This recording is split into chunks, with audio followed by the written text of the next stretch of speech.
So I'm standing here before you because I'm taking over as the role for the Toastmasters for just a few minutes. I'm introducing Heidi. She's doing her speech number 5, which is all about the body language, and the title of the speech is The Best Gift. So, Heidi.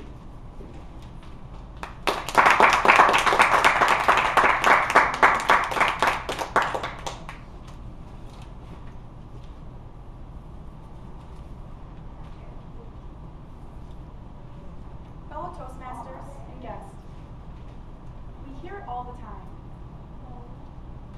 Sometimes it's the little things in life that mean the most. Think about a time you smiled at somebody, did a favor for a friend when they didn't expect it, offered a person directions on the side of the street, and you could tell what you did meant a lot to them. Or maybe you were on the receiving end and somebody did that for you. Just a little gesture. You were having a bad day, a person smiles at you, and all of a sudden, your whole day turns around. It completely breathes life back into your spirit. And I'm going to share with you something that meant a lot to me. It happened on Thanksgiving, the night before Thanksgiving, about 3 years ago. I'd come home to Michigan to visit my family for the holiday, and found out that my sister's dog had escaped from her boyfriend's house earlier that day when he was dog sitting. She slipped her collar and jumped the fence.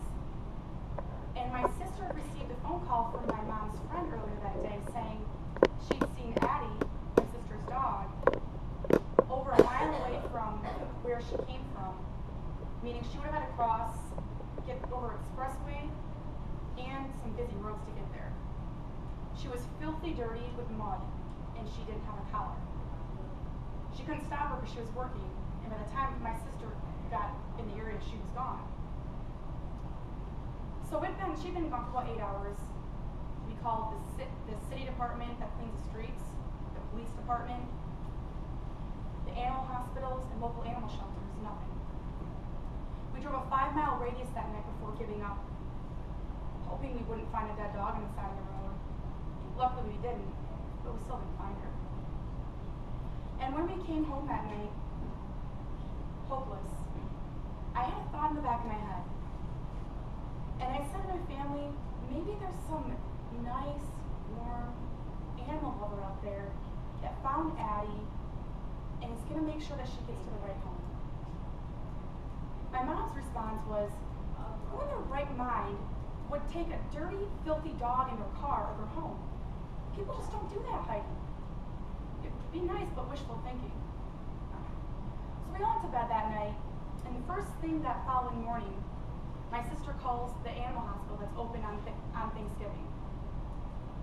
And lo and behold, in walks a guy who has a dog that matches the description of my sister's as she's on the phone.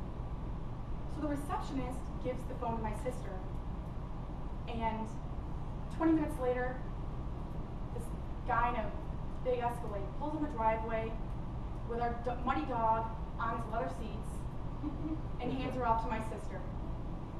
She's back in our arms, and that was the best Thanksgiving that I can ever remember. Because we thought we lost something and realized how the things that we take for granted really are the most meaningful.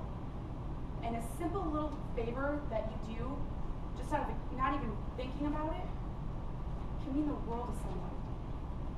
So fast forward to this past December, it was Christmas Day, 2011. My mom and I are driving back home from church.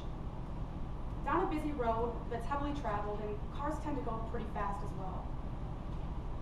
I can see in the distance, there's a little dog running around, it has a collar, and it's about to cross the street. So I tell my mom, I say, stop, watch for the dog. The dog runs out, it luckily makes it across. And at that time in my head, my whole mission in that day turned into getting that dog, saving its life, and getting it back to its family. Because I remembered my family and the loss that Williams had with our dog. So we turned that car around, I opened the door, and the little guy jumps up on my lap. I call him under the car. He jumps onto my lap, puts his paws up on the window, and on his tag we find his address. So we decide we take off to his house, and as we turn the corner of his house, a mother and two little girls are running around their house frantically. They're running through the yard towards the car, and they see us as we're slowing down. They see their little Maxwell perched up on the side door, and their tears of joy, or their tears of sorrow, and what they think is the loss of their dog, turn to tears of joy. They're wiping their tears and smiling. They couldn't believe it. They couldn't even speak. The mom jumped in the car. She jumped through the window as I was rolling it down to hand the dog out. She's like, "I need to hug you." And they were so grateful. And that gift to them meant the world. It took 2 minutes of our time to bring that dog back to the family, but it meant the world to them.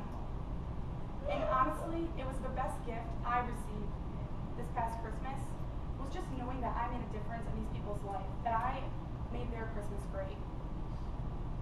And I challenge you, when you go through your everyday life, it's so easy to get wrapped up in what we're doing and what we have going on.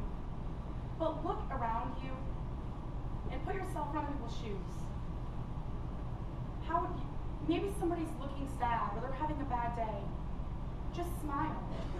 Or if you see somebody that needs help in a different way and you have the means to do something, then do it. Because not only will you change that person's life, but you will change yours as well.